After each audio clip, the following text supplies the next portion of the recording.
በእርግጠኝነት የምነግራችሁ ይህን ቪዲዮ እስከመጨረሻ ከተመለከታችሁ በኋላ ከአራስ ቤት ወደ ስራ መመለስ አያስጨንቃችሁም። ለእኔም ጭምር የሰሩልኝን 3 ቲፖች ልነግራችሁ ነው። እስከ ቪዲዮ መጨረሻ ድረስ አብራችሁን ቆዩ። ሁለተኛ ልጅ ከወለድኩኝ አሁን 5 ወር ሆኖኛል እና 4 ወር ሲሆናት አካባቢ ነበረ ወደ ስራ የተመለስኩት። በጣም ከባድ የሆነ ውሳኔና ከባድ የሆነ ኤክስፒሪየንስ ነበር። ግን ያው ነገሮች ደግሞ በቀላሉ እንድወጣቸው ያገዙኝን 3 ነገሮች ነው ዛሬ የምነግራችሁ። የመጀመሪያው በጣም ያገዘኝ ነገር ቀድሞ ማቀድ ነው።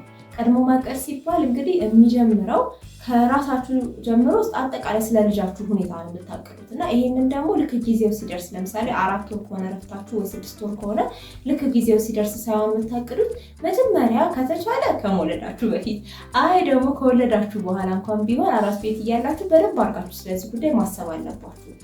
በመጀመሪያ ደረጃ ልጃችሁን የት አድርጋችሁ ነው ስራ የምትሄዱት? ዴይኬር ወይም ደግሞ ልጆች ማቆያ አድርጋችሁ ነው ወይስ ቤተሰብ ይይዝላችኋል?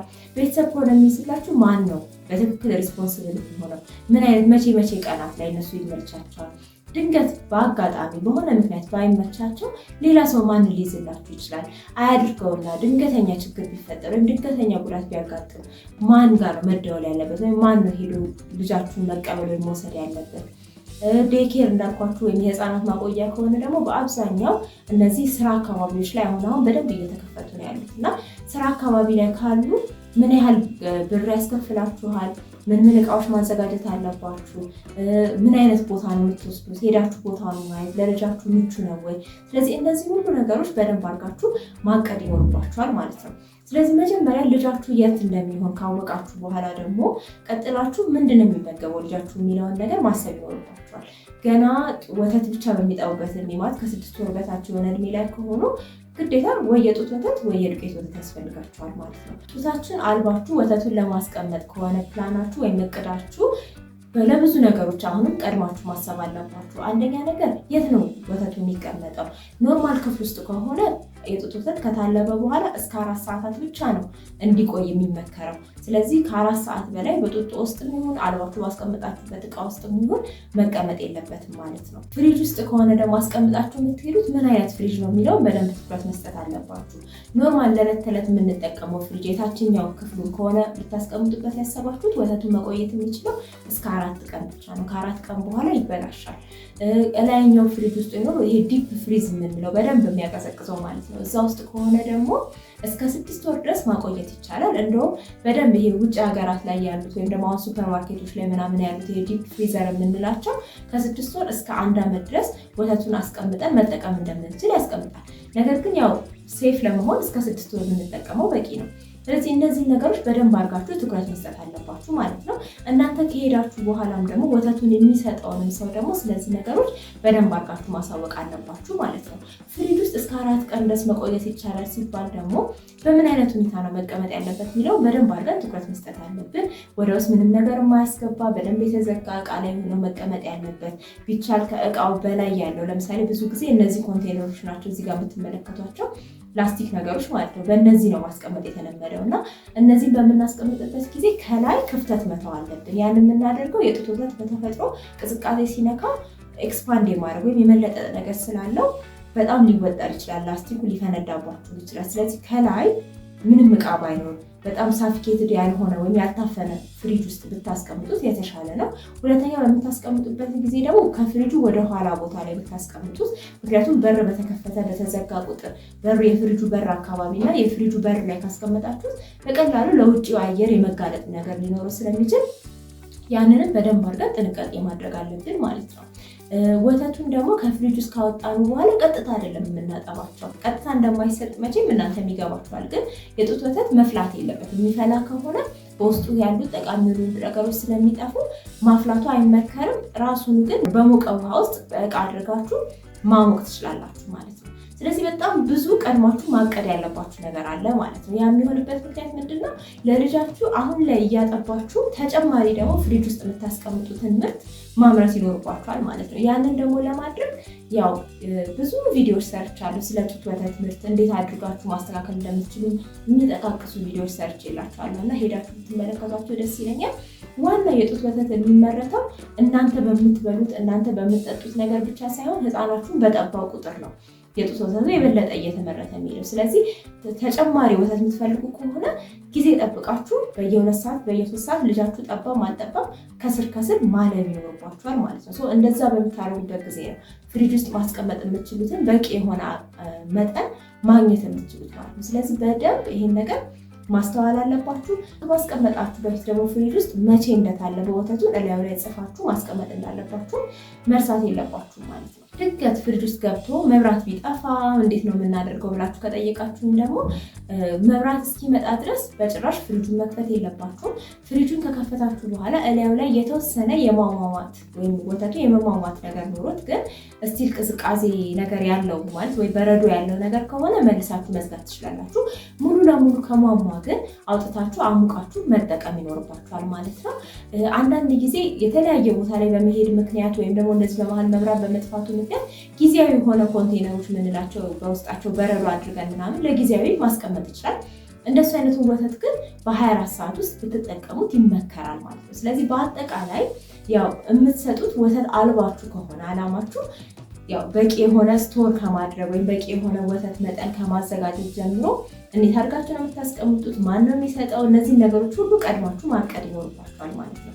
የጣሳ ወተት ከሆነ ደግሞ ለመስጠት የምታቀዱት ምን አይነት ወተት ነው መስጠት ያለባችሁ፣ ቀድማችሁ ደግሞ ማለማመድ አለባችሁ። በነገራችን ላይ ጡት ሲጠቡ የነበሩ ልጆችን በቀላሉ ጡጦ ለመጥባት ሊያግዙ የሚችሉ ነገሮችን ከዚህ በፊት የሰራሁት ቪዲዮ ስላለ እዚህ ጋር እንደላችሁ ሄዳችሁ ብትመለከቱት ደስ ይለኛል። እዛ ላይ ማግኘት ትችላላችሁ ማለት ነው። ስለዚህ መጀመሪያ ምንድነው ልጃችሁ የሚጠባው ወይም የሚመገበው ማን ነው የሚያዘጋጅለት የሚለውን ነገር በደንብ አድርጋችሁ ማቀድ አለባችሁ ማለት ነው። ከዛ በተጨማሪ ደግሞ በቂ የሆነ ስኬጁል ያስፈልጋችኋል። ያው እናትነት ቀላል ነገር አይደለም። እዚህ ጋር እናትነት ብቻ ሳይሆን እናቶች ብቻ ሳይሆን አባቶችም እያያችሁኝ እንደሆነ ገምታለሁ እና ለልጆች ኃላፊነት መውሰድ ቀላል ነገር አይደለም። በተለይ አብሮ ካለ ከተለያየ ስራ ጋር ምናምን ባላንስ ማድረጉ በጣም ከባድ ነው። ነገር ግን በሳምንት ውስጥ የሚሆን በወር ውስጥ ምን ማድረግ ያለባችሁን ነገሮች ቀድማችሁ ማቀድና በዛ መሰረት መንቀሳቀስ መሞከር አለባችሁ። አይ ነው ምክር ለሰጪው ቀላል ነው ይባላል። እኔም ራሴ በጣም ብዙ ስትራግል ማድረግበት ነገር ነው። ግን በተቻለ መጠን ቀድማችሁ ለነገሮች ካቀዳችሁ በቀላሉ ለመተግበር ህይወታችሁም ደግሞ በጣም ሳይዛባ ሳትጨናነቁ ለማሳለፍ ያግዛችኋል ማለት ነው። ሌላው እዚህ ጋር ስታቀዱ ደግሞ በውስጥ በጣም አብራችሁ እንድትከቱት የምፈልገው ነገር ለራሳችሁ ጊዜ መክተት አለባችሁ። ያንን መርሳት የለባችሁ። ራሳችሁ የምታዳምጡበት ሊሆን ይችላል፣ ፀጉር ቤት ሄዳችሁ የምትሰሩበት ጊዜ ሊሆን ይችላል። ብቻ በማንኛውም መንገድ ያው ህይወት አይቆምም ይቀጥላል እና ራሳችሁንም ቴኬር ማድረግ አለባችሁ ማለት ነው። ስለዚህ ለልጃችሁ፣ ለራሳችሁ፣ ለቤተሰባችሁ፣ ለስራችሁ የሚያስፈልገውን ነገር በደንብ ፕራዮሪታይዝ አድርጋችሁ እቅድ ማውጣትና በዛ መሰረት መንቀሳቀስ ትችላላችሁ። እኔ እንዴት አድርጌ ነው ያንን ነገር የማድርገው የሚለውን ደግሞ ማወቅ ከፈለጋችሁ ያው ቪዲዮ ስር ኮመንት አድርጉልኝና እነግራችኋለሁ። በነገራችን ላይ በጣም ከማደንቃት ብዙ ነገሮችን ባላንስ አድርጋ ከምትሄድ በሙያ በጣም ጎበዝ፣ በጣም ታታሪ፣ ትልቅ ቦታ ላይ ያለች ነገር ግን የቤተሰብ ህይወቷም ደግሞ በጣም አስቀኒ ከሆነች ሐኪም ጋር ያደረኩት ቃለ ምልልስ ስላለ እርግጠኛ ነኝ በጣም ይጠቅማችኋል። ሄዳችሁ እንድትመለከቱት እሱንም እጋብዛችኋለሁ። ሁለተኛው ደግሞ ዕለት ተዕለት ልምምዳችሁን ወይም ደግሞ ዴይሊ ሩቲኖቻችሁን በተለይ ደግሞ ስራ ከገባችሁ በኋላ ምን እንደሚሆን መቼም ታውቁታላችሁ አይደል? ስለዚህ ስራ ከመግባታችሁ ቢያንስ 1 ወር በፊት እነዛን ልምምዶች መሞከርና በዕለት ተዕለት ህይወታችሁ ላይ ማየት ማለት ነው። የዕለት ተዕለት ልምምዶች ወይም ሩቲን የምንላቸው ለምሳሌ ልጃችሁን የሆነ ቦታ ወስዳችሁ ማቆያ ላይ ከሆነ የምታቆዩት ወይም ደግሞ ቤተሰብ ከሆነ መጥቶ የሚወስድላችሁ ቀድማችሁ ያ ጊዜ ከመድረሱ በፊት በዛ ሰዓት ላይ ልጃችሁ እንዲነሳ ማድረግ። ራሳችሁ በስንት ሰዓት ነው መነሳት ያለባችሁ? ምክንያቱም ቀናችሁ ከመጀመራችሁ በፊት ደግሞ ለራሳችሁ ጊዜ ያስፈልጋችኋል እና መነሳት ያለባችሁ ስንት ሰዓት ላይ ነው? ምን እቃዎች ያስፈልጓችኋል? ልጃችሁን ይዛችሁ የምትሄዱት በምንድን ነው? እነዚህ ነገሮች ጠቅላላ በደንብ አድርጋችሁ ቀድማችሁ መዘጋጀት አለባችሁ። በተጨማሪ እዚህ ጋር የሚገባው ደግሞ ለልጃችሁም ደግሞ ቀን በተቻለ መጠን ንቁ ሆነው እንዲጫወቱ እና ማታ እንዲተኙ ቀስ በቀስ እያደረጋችሁ ማለማመድ ትችላላችሁ። ቀን ላይ ደግሞ እንዲተኙ የምትፈልጉበት ሰዓት ካለ ደግሞ እንዲተኙ ማገዝ ትችላላችሁ። ያን በዚህ ዙሪያ ደግሞ ልጆችን እንዴት አድርጋችሁ ማስተኛት ትችላላችሁ፣ እረፍት እንዲያገኙ ምን ማድረግ ትችላላችሁ በሚሉ ዙሪያዎች ላይ ደግሞ ቪዲዮ እንሰራላችሁ ከፈለጋችሁ እንደተለመደው ኮመንት ላይ ያስቀምጡልኝ። ለጊዜው ግን ለምሳሌ አካባቢያቸውን ጨለማ ማድረግ ሊሆን ይችላል፣ ድምፅ በመቀነስ ሊሆን ይችላል። እረፍት እንዲያደርጉ ወይም እንዲተኙ የምትፈልጉበት ሰዓት ላይ እንዲተኙ፣ እንዲነቁ መንቃት ባለባቸው ሰዓት ላይ ደግሞ እንዲነቁ እራሳችሁ ነው በየቀኑ የምታለማምዱት ማለት ነው። ሌላው ይሄ ደግሞ አብሯችሁ ላሏችሁ ሰዎችም ይሰራል። ልጅ ማሳደግ በነገራችን ላይ የአንድ ሰው ተግባር ብቻ አይደለም። ሁላችንም እንግዲህ አሁን እየቀረ መጣ እንጂ ሙሉ ቤተሰብ ሙሉ ሰፈር ነው የሚያሳድገን እና አሁንም ልጆቻችን ላይ ተመሳሳይ ነገር ያስፈልጋል።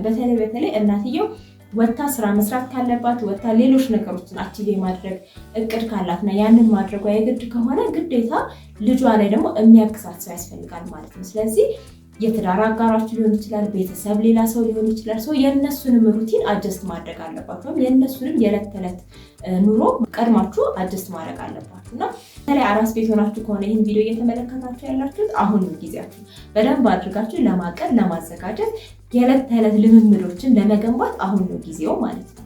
ስለዚህ እነዚህ ነገሮች ማድረግም ማዘጋጀትም አንዱ የሚጠቅም ነገር ነው። ሶስተኛ ደግሞ በጣም የጠቀመኝ ነገር በአንድ ጊዜ ወዲያውኑ ወደ ሙሉ ስራ አለመመለሴ ነው። ያንን ስላችሁ ያው የስራ ባህሪያችን የሁላችንም ይለያያል። በተለይ አሁን በመንግስት መስሪያ ቤቶችም የግል መስሪያ ቤትም ቢሆን ያሉ ህጎች አሉ። ሙሉ ለሙሉ አንዲት አጥቢ እናት 4 ወሯን ስትጨርስ ወደ ስራ እንድትመለስ አያደርግም።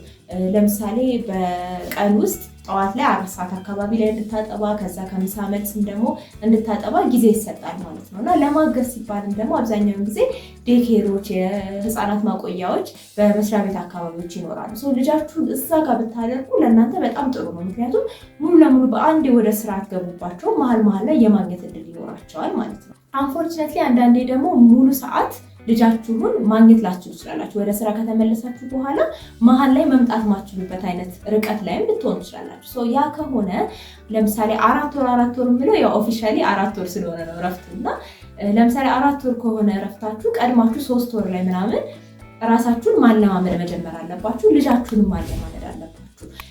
ልክ ቅድም እንዳልኳችሁ ቀድማችሁ አቅዳችኋል። የዕለት ተዕለት ልምምዶች ምን እንደሆኑ አዘጋጅታችኋል። ከዛ ልክ ጊዜው ሲደርስ ቢያንስ 1 ወር ሲቀረው ጀምሮ እነዛን ነገሮች ማድረግ መጀመር፣ ስራ እንደምትሄዱ አድርጋችሁ ራሳችሁን ማሳመንና ለምሳሌ በቀን ውስጥ ለምሳሌ ስራ የምትውሉ ከሆነ ጠዋት ወጥታችሁ 4 ሰዓት 5 ሰዓት ላይ ልጃችሁን ልታገኙ ትችላላችሁ። አንዳንዴ ደግሞ ሙሉ ቀን ላታገኙ ትችላላችሁ። ስለዚህ ያንን ነገር ቀስ በቀስ ልጃችሁን ቀድማችሁ ማስለመድ ይኖርባችኋል። አብሯችሁ ያሉ ሰዎችንም ቀስ በቀስ ማስለመድ ይኖርባችኋል ማለት ነው። በተጨማሪ ደግሞ በጣም ሊያግዛችሁ የሚችል ሰፖርት ሲስተም ያስፈልጋችኋል። ቤተሰብ ሊሆን ይችላል፣ ጓደኛ ሊሆን ይችላል፣ ወይም ደግሞ እንዳልኳችሁ የማቆያ ቦታዎች ሊሆን ይችላሉ። ስለዚህ ከነሱ ጋር ግልጽ የሆነ ንግግርና ኮሚኒኬሽን ያስፈልጋችኋል። በተለይ የትዳር አጋር ሁልጊዜ የሚያግዛችሁ ሰዎች ካሉ ደግሞ ከነሱ ጋር ግልጽ የሆነ ንግግር ያስፈልጋል። የሚያስፈልጋችሁን ነገር ወይም ችግር በሚገጥማችሁ ጊዜ ወይ እርዳታ በምትፈልጉበት ጊዜ በግልጽ መጠየቅ፣ ቶሎ ብላችሁ ደግሞ ያንን ነገር ለማግኘት መሞከር ያስፈልጋል ማለት ነው። እዚህ ጋር በጣም ደግሞ ስትረስ ላደርግ የምፈልገው ፖይንት ሁሉም ቦታ መሯሯጥ አንችልም። አንዳንድ ጊዜ ወቅት አለው ህይወታችን ውስጥ። እኔ በኩል እንደዛ ብዬ ነው የማምነው። ሁል ጊዜ ፐርፌክት መሆን አንችልም። ስራችን ላይ ወይ የቤተሰብ ህይወታችን ላይ ሁል ጊዜ ፐርፌክት መሆን አንችልም። ግዴታ አንዱ ቦታ ላይ የተወሰነ መጓደሎች ሊኖሩ ይችላሉ። ያንን ቀድማችሁ መቀበልና መረዳት አለባችሁ። ስለዚህ ለልጃችሁ የምታስፈልጉበት ጊዜ ላይ በሙሉ ስራም ይሁን ምንም ይሁን ሌሎች ጉዳዮችን ትታችሁ ልጃችሁ ጋር መምጣት ይኖርባችኋል። ምናልባት በተለያየ ምክንያት ቀኑን ሙሉ ርቃችሁ ከሆነ የምትውሉት ደግሞ በሆነ መንገድ ልጃችሁ ምን ያህል ነገር እያሳለፈ እንደሆነ ማወቅ አለባችሁ። አሁን ጊዜው ጥሩነቱ ቪዲዮ ኮል አለ፣ ስልክ አለ እንደ ልብ። ስለዚህ እንደዛ እያደረጋችሁ ከልጃችሁ ህይወት ሙሉ ለሙሉ መውጣት የለባችሁ ማለት ነው። ስራ የምትገቡ እንኳን እዚህ ጋር በጣም ልነግራችሁ የምፈልገው አንድ ቲፕ ምን መሰላችሁ? ለራሳችሁ ባካችሁን ካይንድ ሁኑ። አውቃለሁ እኔም ራሴ ብዙ ጊዜ ይገጥመኛል። ልጆቻችሁን ትታችሁ ወደ ስራ ስትሄዱ የሚሰማ ስሜት አለ። ለምንድን ነው በቃ እነሱን ቴክ ኬር ማድረግ ነበረብኝ ወይም ቤተሰቤን ማገዝ ነበረብኝ እና ራሴን ሰልፊሽ ሊሆንኩ ነው እንደሚል አይነት ስሜት የመሰማት ነገር ይኖራል እና ያንን ነገር አታዳምጡት። ያው መጨረሻ ላይ ስራችሁን ከጨረሳችሁ በኋላ እኮ የተሻለ ነገር ላይ ስትሆኑ አንዱ ደስ የሚላቸው በእናንተ ልጆቻችሁን ስለሆኑ ቤተሰቦቻችሁን ስለሆኑ ማለት ነው። እንደነገርኳችሁ ደግሞ ሁሉም ቦታ ፐርፌክት መሆን አይገባችሁም። ስለዚህ ግዴታ ለልጆቻችሁ የሚሆን ጊዜ የሚያስፈልጋችኋል፣ ለስራም የሚሆን ጊዜ ያስፈልጋችኋል። ስለዚህ ለራሳችሁ ቀና ሁኑ፣ ለራሳችሁ ፖዘቲቭ ሁኑ። ምንም አይደለም አይዞሽ በሏት ራሳችሁን። ምክንያቱም ብዙ ጊዜ ሰዎች ራሳችን ላይ ነው በጣም የምንጨክነው እና ለጊልት ወይም ደግሞ የጥፋተኝነት ስሜት ሊሰማችሁ እንደሚችል እረዳለሁ። ለዛ ጆሮ አትስጡ። በነገራችን ላይ ቅድም የጠቀስኩላችሁ በተለይ ይሄ ስሜት የሚሰማችሁ ከሆነ በጣም የሚጠቅማችሁ ቪዲዮ ለራሴ ቢሆን የተማርኩበት ቪዲዮ ነው። ከዶክተር ትህትና ጋር ያደረኩት ውይይት ማለት ነው። እሱ ቪዲዮ በዚህ ቪዲዮ መጨረሻ ላይ የምናደርግላችኋለን። ሄዳችሁ ብትመለከቱት ደስ ይለኛል። ዛሬ የአራስነት ጊዜ ካለቀ በኋላ ወደ ስራ ለመመለስን ሊያቀልሏችሁ ስለሚችሉ ነገሮች ያዘጋጀላችሁ ይሄን ይመስል ነበር። ምናልባት መግለጽ የነበረብኝ የረሳሁት ነገር ካለ ወይም ደግሞ እናንተ የምትጨምሩት ሀሳብ ወይ ጥያቄ የፈጠረባችሁ ነገር ካለ እንደተለመደው ኮመንት ላይ ያስቀምጡልኝ። ዛሬን እስካሁን ድረስ ሰብስክራይብ ካላደረጋችሁ ላይክ፣ ሼር፣ ሰብስክራይብ ማድረግ እንዳትረሱ። በጣም የምትጠቀሙበት ቻናል ነው። ለማታውቁኝና አዲስ ሊሆናችሁ ረዴት እንዳለው እባላለሁ። ክሊኒካል ሚድዋይፍ ነኝ። በዚህ ቻናል ስለ እናቶች ስለ ህፃናት ጤና እንመካከራለን። ለዛሬ ያዘጋጀላችሁ ቪዲዮ ይህን ይመስል ነበር። በቀጣይ ቪዲዮ እስከምንገናኝ ድረስ ቻው ቻው።